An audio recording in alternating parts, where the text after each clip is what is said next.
माननीय विदेश मंत्री जी, आप ध्यान आकर्षित करें सदन का। सर, क्या आपने कभी सुना है कि स्विट्जरलैंड का कोई नागरिक, डेनमार्क का कोई नागरिक, ब्रिटेन का कोई नागरिक, नीदरलैंड का कोई नागरिक डंकी रूट के माध्यम से अमेरिका गया हो नौकरी की तलाश में? नहीं सुना होगा सर।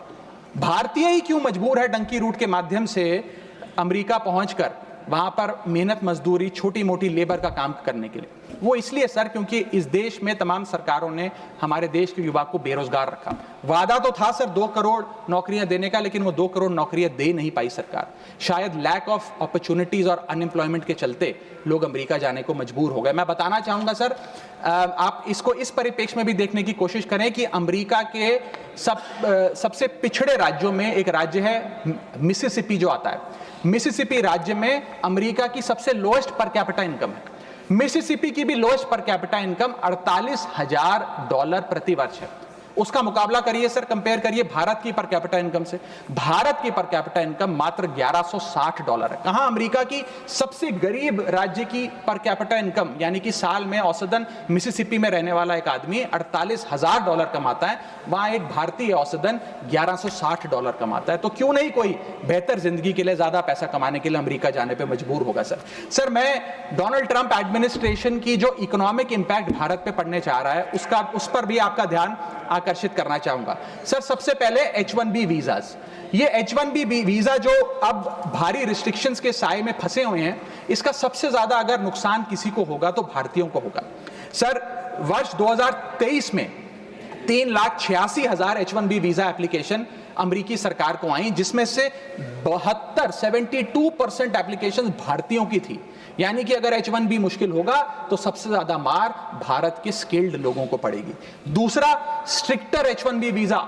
अगर स्ट्रिक्टर H1B वीजा होगा और H1B वीजा वालों के वेज में मॉड्यूलेशन करी जाएगी, उसके चलते तमाम वो कंपनियां जो भारतीयों को रोजगार देती हैं अमेरिका में, वो भारतीयों को निकाल कर लोकल अमेरिकन को जॉब्स देंगी, जिसके चलते बहुत बड़ी बेरोजगारी की फौज, हिंदुस्तानियों की फौज परेशान हो जाएगी, भारत वापस आने को मजबूर हो जाएगी।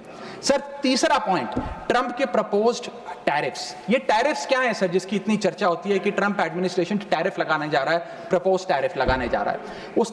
उसका सरल मैं एक उदाहरण के माध्यम से आपको समझाना चाहूंगा। टैरिफ को आप एक इंपोर्ट ड्यूटी के चश्मे से भी समझ सकते हैं। मान लीजिए अमेरिका में बैठा एक बायर हिंदुस्तान के एक मैन्युफैक्चरर से एक शर्ट खरीदता है 100 रुपए की। आज वो शर्ट उसे 100 रुपए की पड़ती है, लेकिन अगर ये अमेरिका की नई हुकूमत, ट्रंप एडमिनिस्ट्रेशन 20% का टैरिफ शर्ट्स पर लगा दे, एपरल्स पर लगा दे, तो वो 100 रुपए की शर्ट अमेरिका के बायर को 100 रुपए की नहीं 120 रुपए की पड़ेगी। तो वो अमेरिका का बायर हिंदुस्तान से 120 रुपए की शर्ट खरीदने की बजाय 108 रुपए की, 105 रुपए की, 104 रुपए की वियतनाम, फिलीपींस और बांग्लादेश जैसे देशों से खरीदेगा। यह है टैरिफ का खेल, जिसके चलते एक्सपोर्ट्स घटेंगे, मांग घटेगी, कारखाने बंद होंगे, रोजगार जाएगा। सर, पहला आईटी एक्सपोर्ट्स। भारत $245 बिलियन का सालाना आईटी एक्सपोर्ट करता है। इसका 80% export United states of America को होता है। सबसे बड़ा प्रहार आईटी एक्सपोर्ट्स पे होगा। दूसरा, 15 से 25% यूएस टैरिफ्स इंडियन एपरल्स यानी कि टेक्सटाइल्स पर लगने जा रहे हैं, जिसका मैंने उदाहरण अभी आपको दिया। इसके चलते कॉस्ट एडवांटेज भारतीय मैन्युफैक्चरर्स की घट जाएगी, सोर्सिंग और बाइंग हिंदुस्तान से बंद हो जाएगी, और करीब करीब एस्टिमेट्स बताते हैं 2 मिलियन जॉब्स भारत की टेक्सटाइल और गारमेंट इंडस्ट्री की बंद हो जाएगी, जिसमें मेरे लुधियाने, पंजाब से लुधियाने में बहुत सारे टेक्सटाइल हब्स हैं, तमिलनाडु में है, गुजरात में, उनको सबको खामियाजा भुगतना पड़ेगा। सर, इसके साथ साथ propose tariffs on Indian pharmaceuticals Donald Trump administration लगाने जा रही है। आज जितने भी pharmaceutical products, generic drugs, generic दवाइयां भारत यूएस को एक्सपोर्ट करता है, उन सब पर यह इंपोर्ट ड्यूटी लग जाएगी। मैं आपको बताना चाहूंगा 40% यूएसए की जितनी खपत है, उसके 40% जेनरिक दवाइयां और ड्रग्स भारत सप्लाई करता है। तो इतना बड़ा प्रहार भारत की इंडियन फार्मा इंडस्ट्री पे होने जा रहा है, जिसके चलते रेवेन्यू लॉसेस और जॉब लॉसेस होने जा रहे हैं। तीसरा point, proposed 25% US tariff on Indian auto companies. Automobile, auto parts बनाने वाली कंपनियों पर 25% की ड्यूटी लगाने जा रही है ट्रंप एडमिनिस्ट्रेशन, जिसके चलते $14 बिलियन का ट्रेड इंपैक्ट होने जा रहा है। और इसके चलते भारत में मैन्युफैक्चर हो रही ऑटोमोबाइल्स की डिमांड घटेगी, एक्सपोर्ट घटेगा, कारखाने बंद हो गए और 10 लाख से ज्यादा लोगों की नौकरियां जा सकती हैं। सर, चौथा और महत्वपूर्ण पॉइंट, एक बहुत बड़ी बेरोजगारों की फौज भारत की ऑलरेडी बेरोजगार फौज में जुड़ जाएगी। पूछिए कैसे सर? 7,25,000 वो लोग जो बिना दस्तावेज के रह रहे हैं, जिन्हें अमेरिका कह रहा है हम भारत भेज देंगे। 1 मिलियन वो लोग जिनका ग्रीन कार्ड अभी पेंडिंग है, उनका ग्रीन कार्ड कैंसिल हो जाएगा। लाखों H1B वीजा एप्लीकेंट जिनका H1B वीजा मिलना अब नामुमकिन सा हो गया है। और उसके अतिरिक्त भारत में जो टेक्सटाइल्स, फार्मा, IT और ऑटोमोबाइल इंडस्ट्री है, उसमें जॉब ले ऑफ्स होंगे।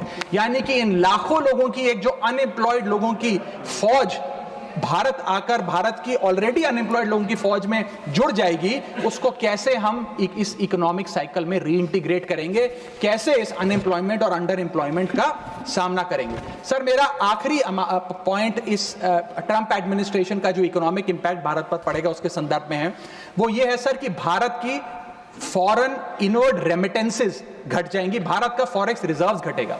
सर, वर्ष 2024 में डॉक्यूमेंटेड एंड अनडॉक्यूमेंटेड भारतीय, प्रवासी भारतीय जो यूएस में रहते हैं, उन्होंने कुल मिलाकर $111 बिलियन भारत भेजे। यानी कि वहां पर जो आदमी रहता है वो कमाई करता है, वो पैसा हिंदुस्तान भेजता है ताकि हिंदुस्तान में जो उसका परिवार, बूढ़े माँ बाप, बीवी बच्चे, भाई बहन हैं, वो सम्मानजनक जीवन जी सकें। जब उनकी नौकरियां ही नहीं रहेंगी, जब वो पैसा ही नहीं कमाएंगे, तो वो क्या पैसा भेजेंगे? जब वो पैसा नहीं भेजेंगे तो भारत के फॉरेक्स रिजर्व्स घटेंगे और फॉरेक्स रिजर्व्स घटने की वजह से रुपया और कमजोर होगा और डॉलर और मजबूत होगा। सर, भारत की कॉर्पोरेट टैक्स कलेक्शंस में 3 से 4 हजार करोड़ का नुकसान होने जा रहा है इस ट्रंप एडमिनिस्ट्रेशन के प्रपोज टैरिफ्स की वजह से। और इन्फोसिस, TCS जैसी बड़ी बड़ी कंपनियां अब 80 से 90% अमेरिकी लोगों को नौकरियां देंगी। भारतीय जो H1B वीजा पे वहां काम कर रहे हैं उनको निकालने का काम शुरू होने जा रहा है। सर, जो अमेरिका कहता है वो भारत हमेशा से करता है, एक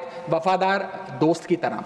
अमेरिका कहता है ईरान से कम तेल खरीदो, हम कम तेल खरीदते हैं। अमेरिका कहता है मुझसे वेपन्स खरीदो, हम डिफेंस हेलीकॉप्टर्स उनसे खरीदते हैं। अमेरिका कहता है फलाने देश पे मैंने सैंक्शन लगा दिया, इस पे रिस्ट्रिक्शंस लगा दी, इससे आप अपना व्यापार बंद कर दो, हम व्यापार बंद कर देते हैं। अमेरिका कहता है रशिया से डिफेंस एयर सिस्टम ना खरीदो, हम उसे निलंबित कर देते हैं। लेकिन उसकी इन सारी चीजों को मानने और एक वफादार दोस्त होने के नाते हमने ये चीजें मानी भी, उसके बदले भारत को मिलता क्या है सर? और सर, सबसे जरूरी बात, भारत में एक बहुत बड़े वर्ग ने और खास तौर पे भारतीय जनता पार्टी के समर्थकों ने सोशल मीडिया पर कैंपेन चलाया ट्रंप को जिताने के लिए कि ट्रंप चुनाव जीत जाए। न जाने कितने ट्वीट, फेसबुक, इंस्टाग्राम, यूट्यूब पे वीडियो बना कर डाले कि ट्रंप जीत जाए। यहां तक कि कुछ लोगों ने तो हवन और अनुष्ठान भी किए कि डोनाल्ड ट्रंप अमेरिका के राष्ट्रपति फिर से बन जाए। लेकिन उसके बदले हमें हासिल क्या हुआ? पहला झटका जो ट्रंप एडमिनिस्ट्रेशन ने दिया सर, वो भारत को दिया।